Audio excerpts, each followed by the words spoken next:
So I'm going to hand it over. Drew, Vish, and Marcus, if you guys could introduce yourselves, and then Drew, I'll let you take it from there, and I'll see you guys in about half an hour. Cheers, Alex. So yeah, I'm Vishal Kapadia. I'm the head of customer engagement at KlimaDAO, and today it's going to be really exciting to talk you through what digital carbon is and how we see Klima's role in the emerging digital carbon market, really to make it understandable to traditional voluntary carbon market stakeholders and traditional organizations, individuals that want to get involved. I'll pass it on to Drew and Marcus. Hey everybody, I'm Drew. I'm leading partnerships at KlimaDAO. I work oftentimes with people in the BCM, whether they're project developers, traders, brokers in the market, and help bridge that gap between what they're doing and what's being built in the DeFi space. So I'm super excited to speak with you all today. Hey everyone, I'm Marcus. I'm on the data and policy teams at KlimaDAO. My background is in data science and data engineering, build pipelines and dashboards to support the data needs of our DAO and our broader community. So I was heavily involved in the creation of the carbon dashboard, which you'll see later. And if you have any technical questions about how on-chain carbon operates, what do we really mean when we say digital, I'm happy to address those during the Q&A.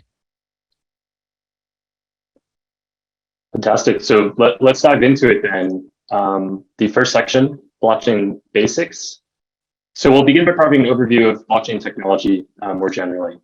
So what is blockchain technology and what makes it useful for climate markets? Well, we're not alone in the digital carbon space in thinking about blockchain offering a unique climate finance solution.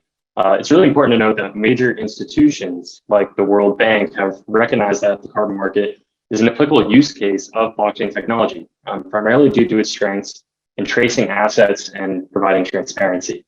Additionally, and relevant to the approach that KlimaDAO took, there's other strengths related to access and the usage of interoperable applications by different stakeholders that can be realized primarily on public blockchains, such as Ethereum or Polygon. And this latter point is in reference to this money Legos idea. So builders can leverage modular applications to create new products and services. Next slide, please. So let's look at a few distinct characteristics of public blockchains. Well, they provide a shared immutable ledger for reporting transactions and tracking assets. And there's this idea of neutrality of the infrastructure, and that stems from the fact that there's no centralized party controlling the network's operation. Rather, and in the case of Ethereum, you have a decentralized group of tens of thousands of computers and stakeholders that are actually helping to run the network. And applications themselves, they can be governed by smart contracts. So these are essentially conditions for transferring assets or sending information. And the smart contracts are utilized throughout this refi space, including KlimaDAO's retirement aggregator, which you'll see a bit later. And that's a tool for retiring digital carbon assets directly on the blockchain. And when we speak about assets, these can be either tangible, such as a house, a car, or cash, something being tracked on the blockchain, or intangible, such as intellectual property, patents, or copyrights. Virtually anything of value can be tracked and traded on a blockchain network, and that reduces risks and cuts costs for all involved. Blockchain technology is currently being used across a range of industries, including payment network providers and even commodity traders. Next slide. So there's a number of key characteristics that make public blockchains in particular useful infrastructure to build on. So the first is in regards to trust. So public blockchains are fully readable and writable, which means that stakeholders can actually view and verify those transaction records. In terms of security, there's consensus that's built that builds up data accuracy, and that's really required from all network members, right? All validated transactions are immutable because they're recorded permanently. So no one, not even a loan system administrator, can delete a transaction that other entities have submitted to the blockchain.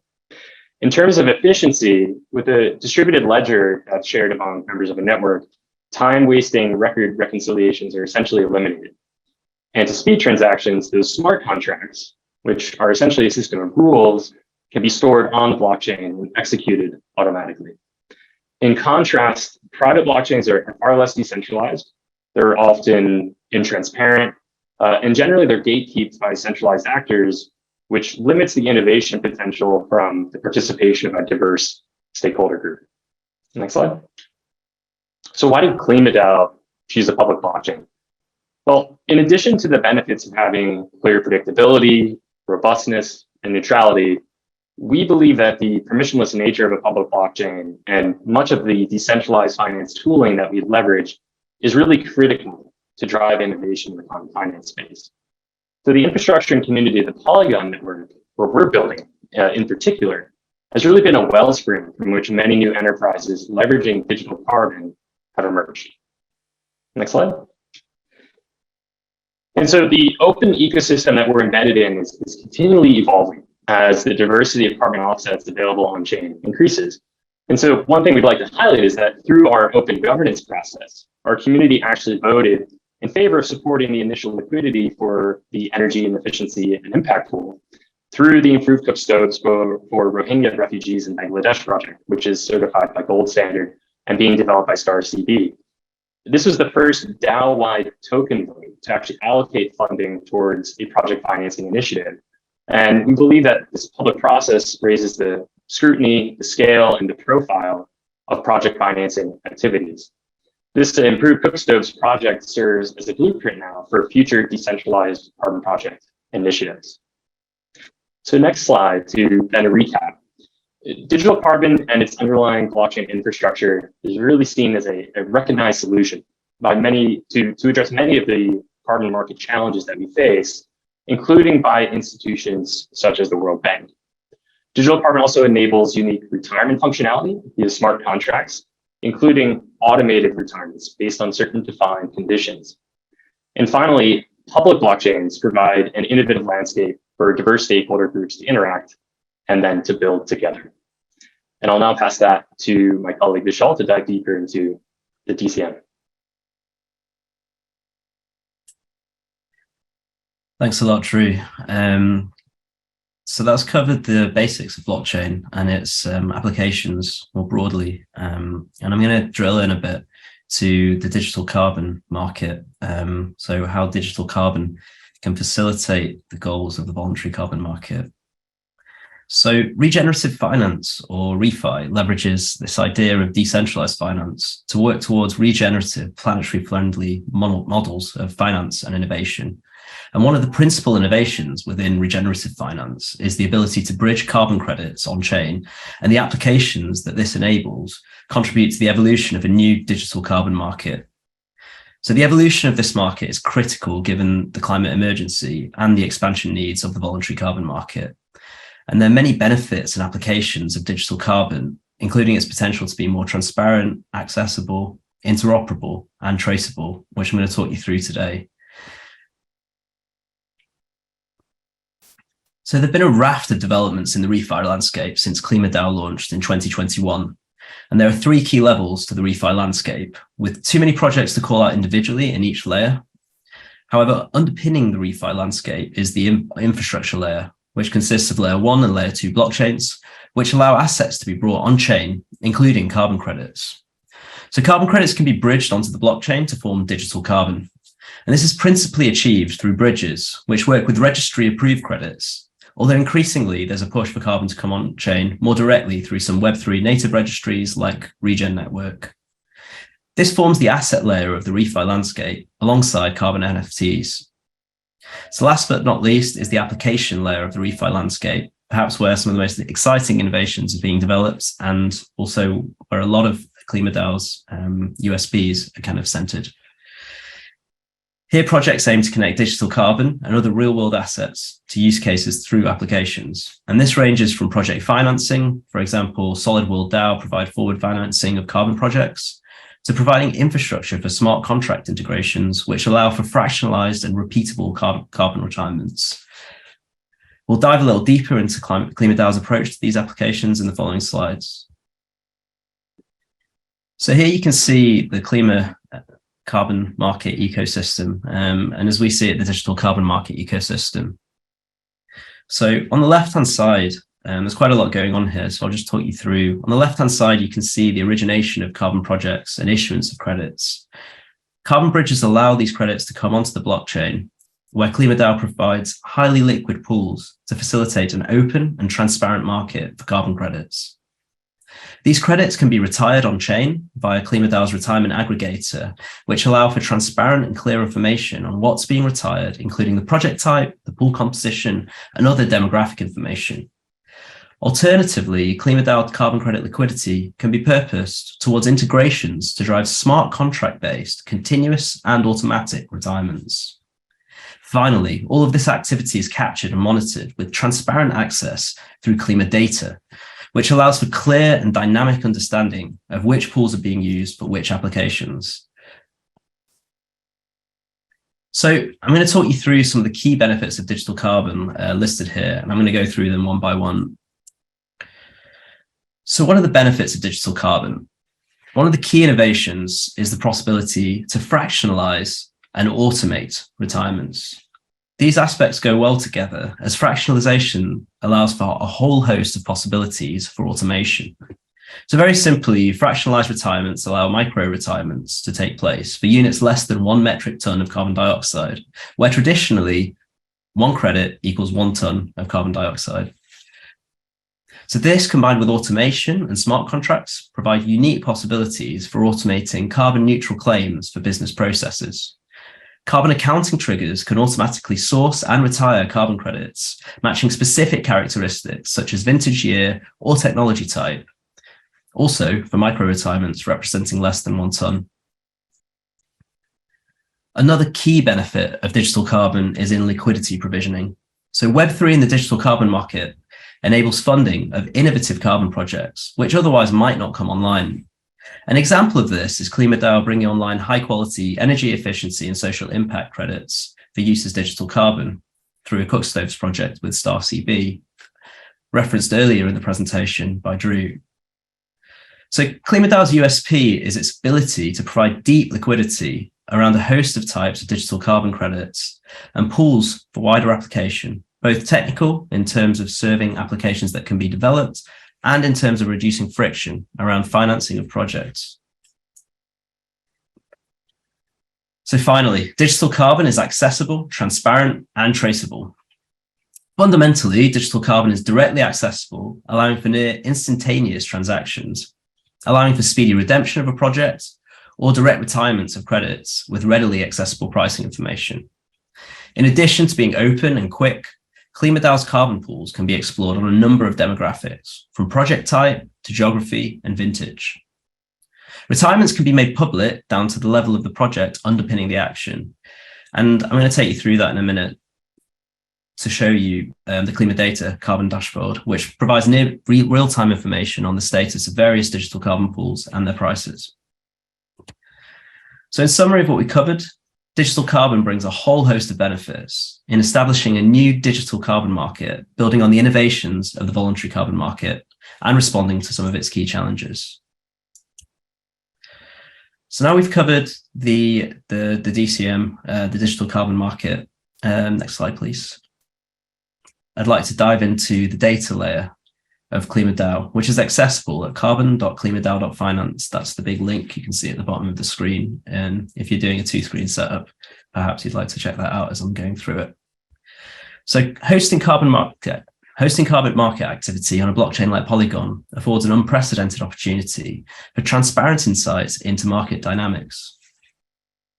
Our carbon market dashboard represents one place where data related to trading, retirements, and issuances on chain can be tracked. You'll see here that over 25 million tons have been tokenized, of carbon have been tokenized so far. So this is equivalent to the emissions released by 38 million round-trip flights between New York City and London. And in terms of project diversity and volume, the liquidity available on chain is now one of the largest single sources of liquidity in the voluntary carbon market as a whole, representing 2.65% of all issued Vera credits. To drill further down into the topic of data availability, here's a dashboard from one of the main carbon pools, NBO. So here you can see pool tokens like NBO can be viewed in our dashboard to view the specific projects they contain. Here you can see NBO contains more than 28,000 tons from the Package I project.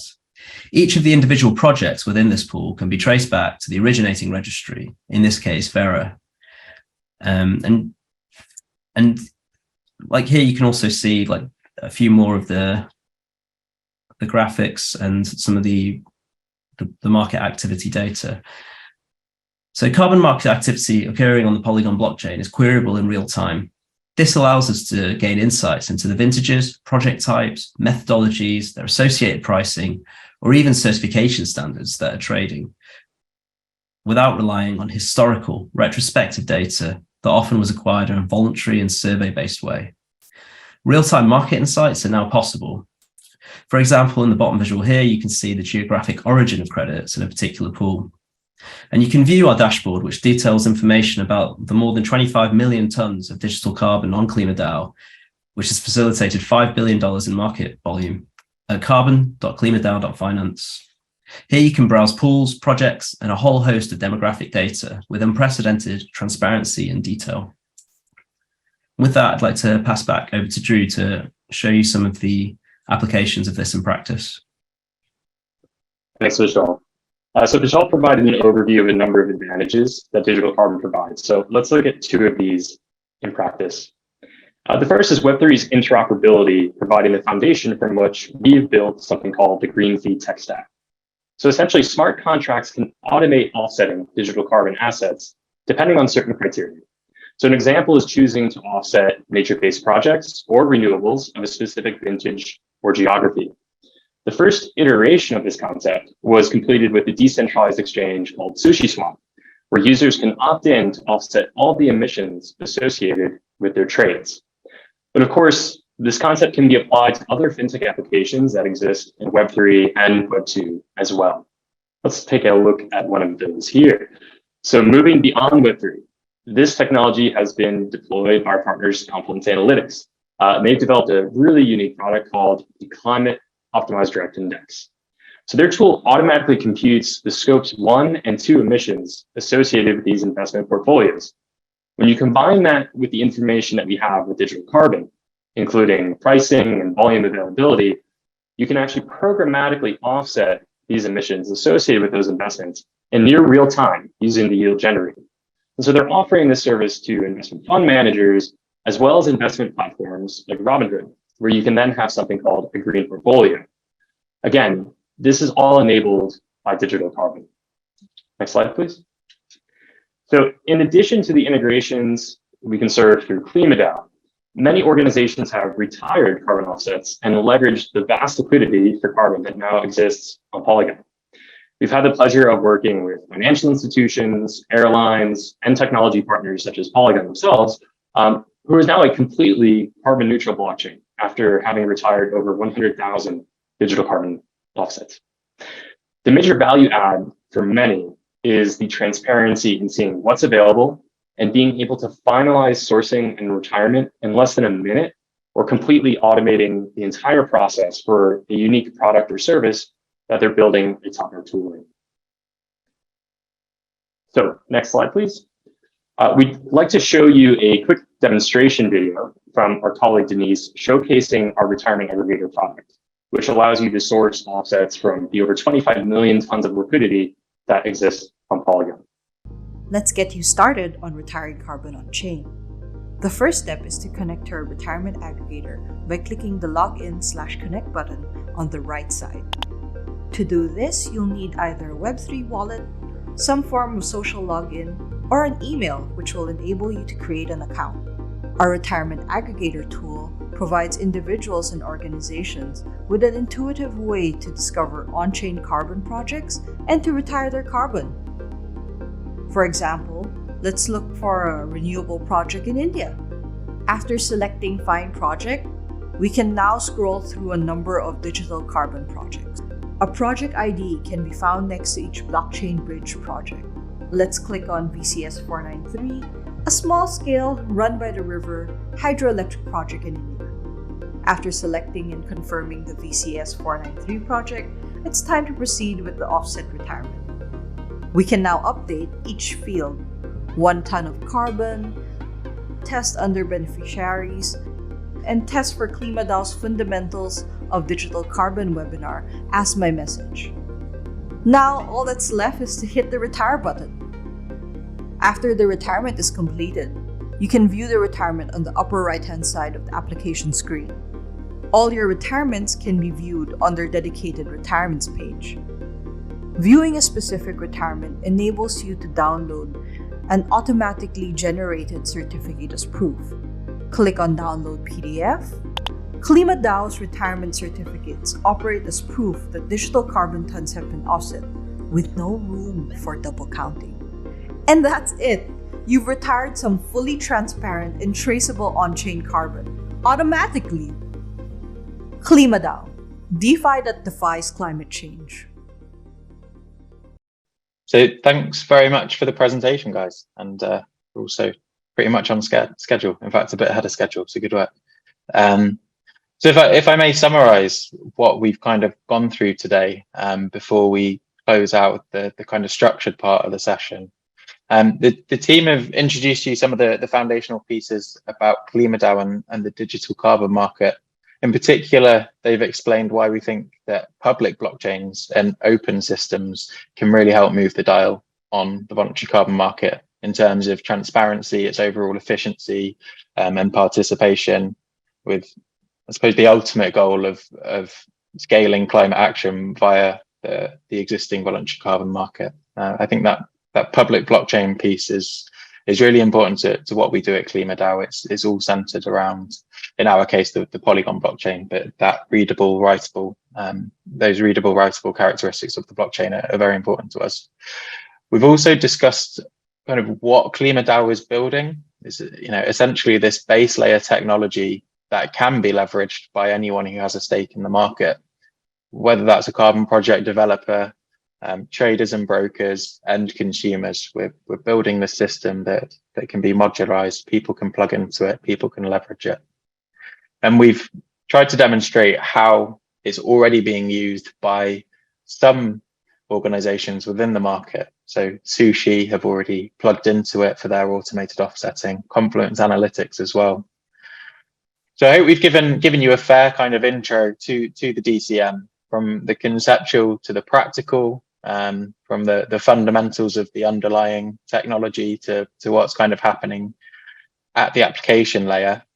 But I'd say we're not totally done with you yet, because in our session on the 7th of March, which we should have some details about on the next slide, we'll be going deeper onto this sort of final point around how other organizations within the space, within the carbon markets, and beyond, are already starting to leverage this blockchain infrastructure, including the KlimaDAO ecosystem, to develop new products, services, and business models that are kind of aligned with this general vision that we've laid out for KlimaDAO as well.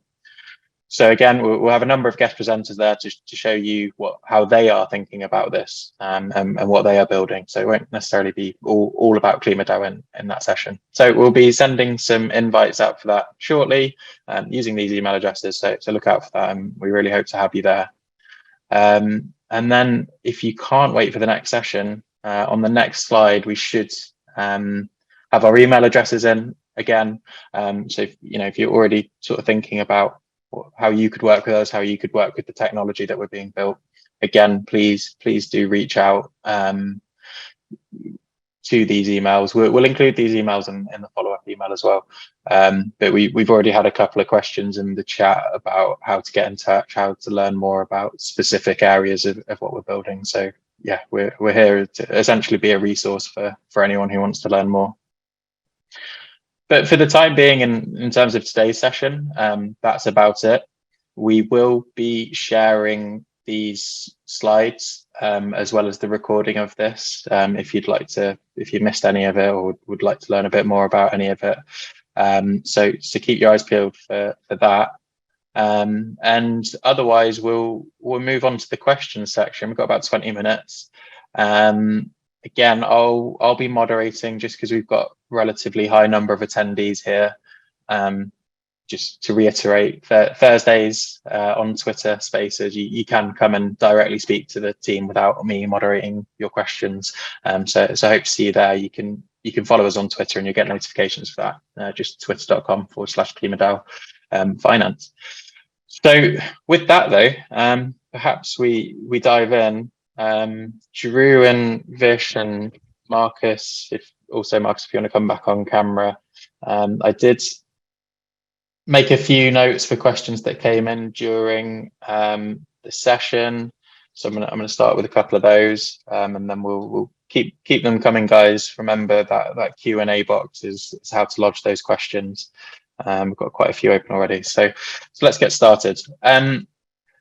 Guys, the first questions, and maybe this one comes to you directly, Drew, but it's come in a couple of times, and I think it's relevant. Of course, it's relevant. Just around Vera specifically, but I think also other registries in general, and just their press releases and their comments around the digital carbon market. Obviously, they've said at the moment they're not enabling tokenization. So yeah, how do you expect KlimaDAO to succeed within those conditions, and maybe some of your thoughts on what you think the future of that might look like as well? Certainly. Yeah, I saw a few of these questions come in. Some of them raised the point that Vera has halted tokenization, in fact, and I think that happening caught a lot of people by surprise. Even some of the people that we were working with in the VCM that were starting to engage with this digital carbon market. But it's important to know that since that time, Vera, Gold Standard, and other registries have held working groups exploring how tokenization frameworks may look in the months ahead. We've been particularly encouraged by the activities of Gold Standard. So they've started a number of different meetings that brought together longtime VCM stakeholders, as well as newer entrants working directly with blockchain technology, such as KlimaDAO, for example. And we've been involved in each of the registry working groups around tokenization, and we've made our responses publicly available. You can see the response that we sent to Vera. Actually, I believe this is available in a blog post and was also shared on our forum. And though the prohibition of tokenization by Vera, again, was sudden and unexpected, we're generally seeing some really good progress from the registries in re-enabling tokenization and taking advantage of some of the benefits that we've outlined in our presentation today. And then on a final point related to this is, there's other registries that have moved quickly to embrace new technologies, not just in tokenization itself, but in topics around digital monitoring, reporting, and verification, which in some cases we see is something that can help the integrity of offsetting projects themselves and ensure that this data is provided in a much more seamless fashion, and on a schedule that provides greater updates to all the different stakeholders, right? Rather than waiting 2 years for a verification and validation body to provide an update, there's certain technologies now that allow leveraging remote sensing to actually have those updates potentially streamed in to digital carbon itself, where those assets can be updated in near real time. So that's really exciting for us, and we're just going to continue those conversations with some of these innovative registries and continue to engage with the likes of Vera, Gold Standard, and others. Perfect. Cheers, Drew. And might be another one coming your way as well, as we kind of stay on that similar sort of topic, but Marcus and Vish, please feel free to jump in as well. A question from, or a couple of questions from sort of the guys involved in the carbon trading side, carbon broker side. The kind of question around how do you actually use the tokenized carbon credits that are on the blockchain? And then a more specific ask around where more information can be found about bringing existing carbon credits onto the blockchain. I think the second half of that question might relate to your previous answer, and we'll have more details soon on bridging. But yeah, in a general sense, I wonder if you could just kind of illustrate for brokers and traders how and what they should be looking for. Absolutely. Well, this is going to be a big part of our second webinar as well, actually engaging with some of the tooling that we've developed And it's a focus area for us over the next couple of months. We want to provide a very easy to use interface for traders and even for project developers themselves to interact with this digital carbon ecosystem. But essentially right now, what can you do? Well, the carbon liquidity that's on Polygon, it's readily available. So we already have certain sourcing tools developed. That includes our retirement aggregator, which also allows you to redeem specific carbon projects from those different commoditized pools, such as BCT, NCT, et cetera. And you can already filter with our tools. So you could see all of the, let's say, projects of a certain vintage or of a certain technology type located in a certain geography, right? But we recognize that this DeFi landscape itself still has some, let's say, critical UI challenges. For example, many of you here in the call, I'm sure, have done a classic VERPA structured deal that requires a classic bank transfer for payment. And this method of payment doesn't quite have a clear analog yet in the DeFi space. But we have some partners that we're working with that are going to be changing that. There's some exciting things on the horizon, again, to make it easy, seamless. And let's not forget, maybe 20 years ago, using the internet was pretty difficult as well, right? Until we had this application layer that abstracted away a lot of the complexity behind everything. And we're on the same trajectory when it comes to blockchain and DeFi. At a certain point, hopefully through these interfaces that we're developing right now, you're not actually going to know that you're leveraging blockchain on the back end, but it will be there and it will be helping push the market forward.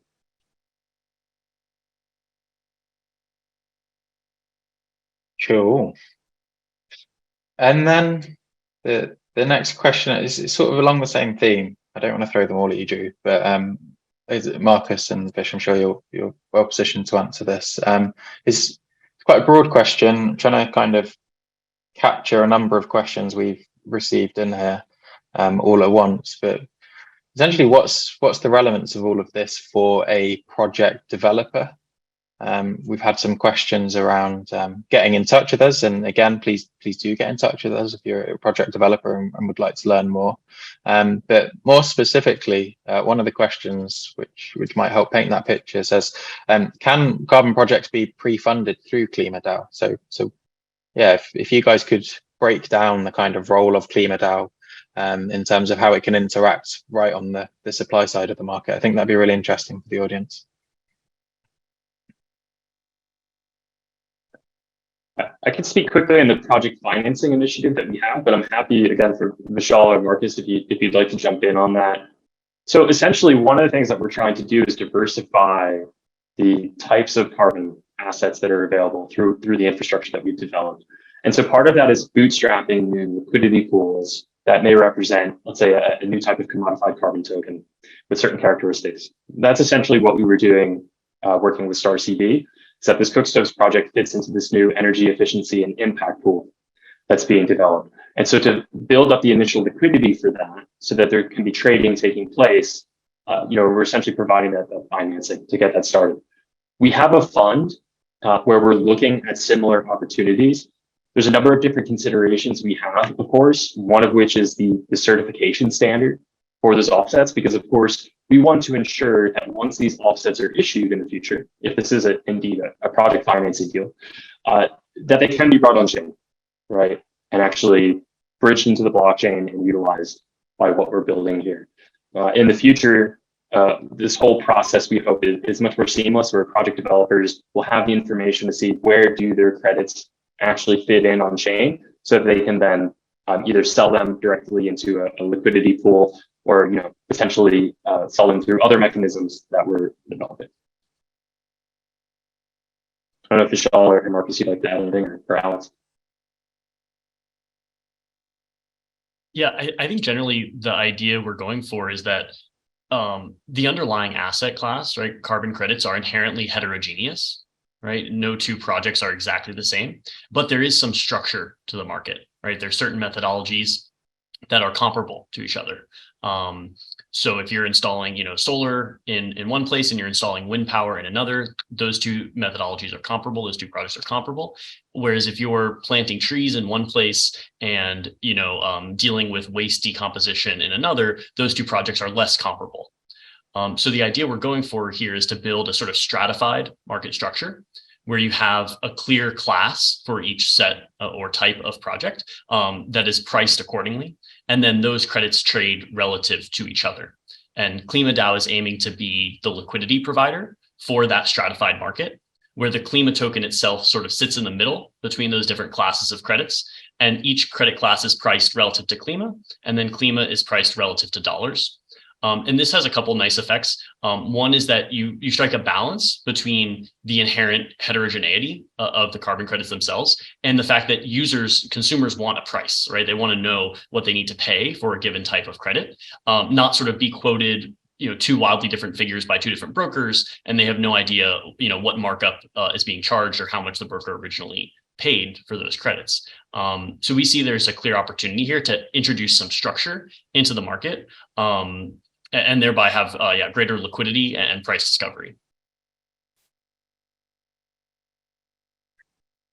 Yeah, I think Drew and Marcus cover the points really well. I think an additional factor which has been in the backdrop to a lot of chatter around the voluntary carbon market over the last year, and also a challenge that we need to face over the next 5 to 10 years is, what decommoditizes carbon in general. And I think the transparency that you can get on the blockchain and through the systems that we've developed really start to open up the potential for comparing interesting metrics on what sort of projects you might want, and to start to choose from pools rather than purchasing through a broker and maybe losing a little bit of that process. So that perhaps also widens the base for the types of funding and the types of projects that can come online over time. I think we're in the beginning of the market though.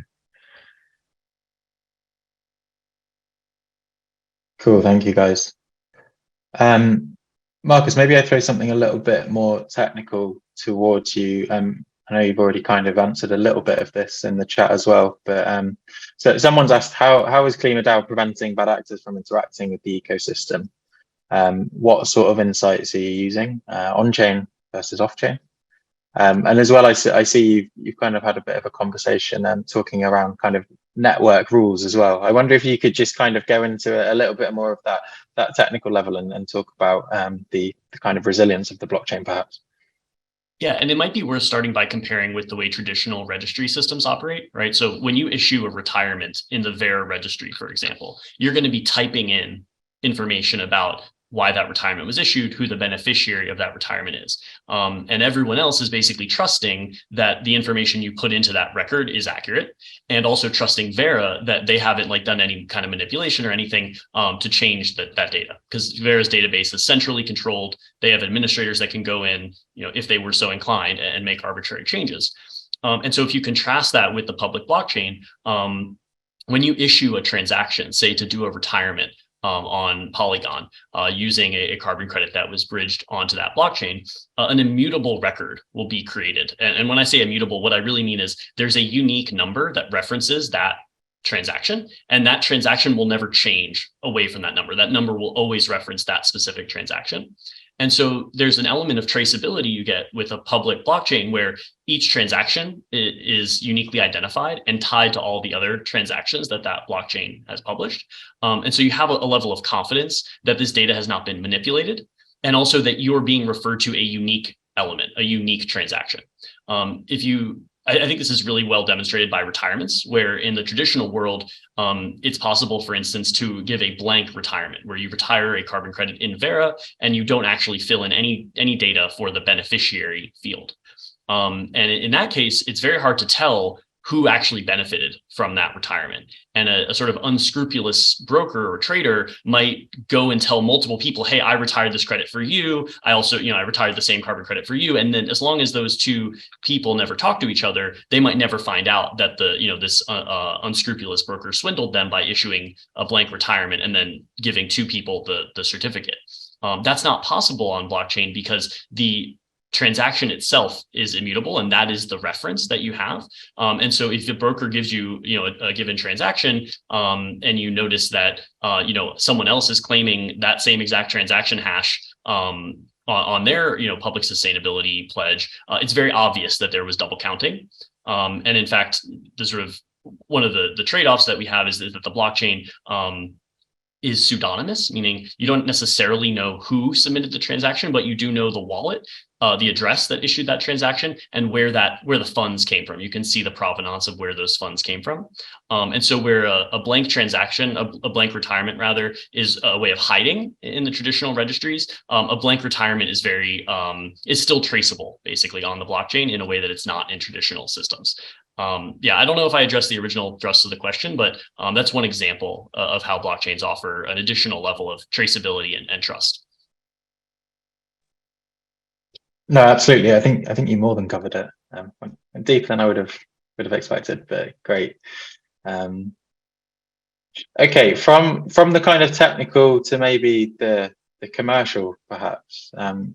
Vish or Drew, I've got one for you. Again, a few have come in like this, and I think we can pick off quite a few at once. In a general sense, who are KlimaDAO's clients? Who do we work with? Is that corporates or individuals? How do we see our role in the market? And do we see that role evolving? So kind of, yeah, if you could elaborate a little bit on our position within the market and who we're kind of trying to help, I think that'd be really useful. I'm happy to take this one.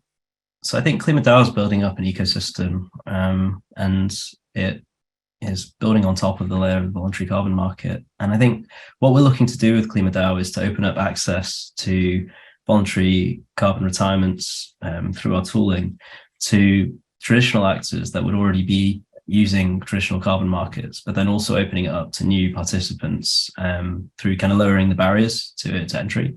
It's a funny one because, some of the tooling might seem a little bit tricky to start with for non-native participants, but this is something that we're working on all the time, and I think that's going to become quite seamless for everyone. So it's a really broad stakeholder mix, as is the voluntary carbon market. So we have a relationship where we want to bring carbon in and accelerate delivery of finance to carbon, but we also want to help bridge the demand side and the nuances of the demand side as well, such that corporations that are in particular industries can may favor certain types of offsets. And I think this is really captured by the KlimaDAO platform. And I think some amazing work from the team on carbon.klimadao.finance to see some of these demographic pieces of information, which is going to get increasingly more and more discoverable in the future as well. So I think in terms of right now, like within the case studies section, I think we also try to show some of the power of integrations. So like this whole fractionalization aspect, how it's applied is perhaps something that needs to be discussed with on the back end registries. But the power of this is, like just as a consumer, if you come on like a shopping website, might be different for you, for whatever country you're in, but you're on a fashion company and you want to offset the delivery of your package. This is a micro retirement. It's this very, very small number, but the back end of their system needs to tap into this whole carbon credit ecosystem. So there's two ways to do that. You can start to batch things and have quite clunky processes, or you can start to initiate smart contracts and integrations, kind of how we're looking to do with the example with Confluence Analytics that was presented, and we're already doing with SushiSwap, some more kind of Web3 native companies, where each transaction can be offset through our tooling as well. So I think like this is just an example of some of the application space, and also an opportunity where we can grow the market and provide new services to the market as well. I don't know if anyone wants to jump on that further. Yeah, no, echo your sentiments. I think, again, going back to those original points you made in the session, this is open and permissionless infrastructure that people can use. So in terms of talking with KlimaDAO, having a partnership with KlimaDAO, what we want is to help you leverage it, to be able to use it. So as opposed, we're not necessarily selling you something in the traditional sense. So open infrastructure. Have a conversation with it. Yeah, go on. I would add a call out there as well. Obviously, the email addresses are on the screen right now. Like, if you've got any ideas of what you want to achieve with carbon or what you might want to do, reach out. We have a solutions team at KlimaDAO, and we're trying to, build our infrastructure to serve the market. So reach out, tell us what sort of processes you might want to compensate for, what sort of business processes, technical processes, transactional aspects. This is stuff we can serve at the moment, and we're very open to working together. Cool. All right, we've got a few minutes, and I think slowly the numbers starting to dwindle a bit as people have a cup of tea before their next call. So let's do a couple of quick fire ones before we wrap up. KlimaDAO and regulation. I wonder if anyone has opinions that they'd like to share here. If the VCM becomes regulated at COP in Dubai later this year, do we have an opinion on what that might mean for the project? And then more specifically, and maybe more relevant today, does KlimaDAO see itself as having a role within the EU ETS, for example, or other regulated markets? Don't know if anyone wants to take that, otherwise I can take a stab. Maybe I take a stab. To go. Yeah, go for it. Yeah, cool. I mean, I think for, on the ETS piece, it's not necessarily something that we've discussed. I think the ETS works in a different way to the voluntary carbon market, with the incremental tightening of supply on that market. It's obviously a regulated market, so KlimaDAO is a DAO. It's not a financially regulated company, so it might be challenging for us to operate directly with it. So ETS isn't specifically on our roadmap right now, although of course always interested in learning more and ways that we can play. But again, it's really trying to develop the fundamental infrastructure for the VCM. I think the VCM is maybe characterized as an inefficient market, and arguably the ETS is kind of serving its function. So perhaps, beyond providing liquidity, I wonder if our attention is serving the VCM better than it may serve the ETS. And if the VCM becomes regulated at Dubai, well, let's see if the VCM becomes regulated in Dubai. I'm not sure. Not sure how long that would take to implement. I think if it is to become regulated, hopefully some of the technology that we've been building in this time can essentially lend itself to any future of the market, whether that's an unregulated market or a regulated market. And then we're at the hour now. We've got one last question. I don't know if it can be answered in 30 seconds. Drew or Vish or Marcus, any of you. It's just around the kind of the stats, if you like. We're obviously facilitating on-chain retirements. We've obviously facilitated a lot of on-chain bridging. How's the market looking? How many retirements have we done? Are people using this infrastructure? So yeah, anyone who's got the stats top of their mind, feel free to answer it. But the answers to this question are on carbon.klimadao.finance as well. Well, we've had over 250,000 retirements. In fact, just the TCO2s, which encompass BCT and NCT, it's over 270,000 tons that have been retired. But I think the impressive stat that we've seen, especially over the last, let's say, 4 to 5 weeks, are the number of groups that are building and integrating with digital carbon to find new use cases for it, right? Or to find a new front end to make it more accessible in a certain business process or for different stakeholders. So that's one of the strongest points of digital carbon, really, is its programmability and the fact that through smart contracts, you can integrate it to other types of applications. And again, as Vishal mentioned, that's where our solutions team comes in. So if you're out there and you're interested in building with Klima and building with digital carbon, please reach out to us.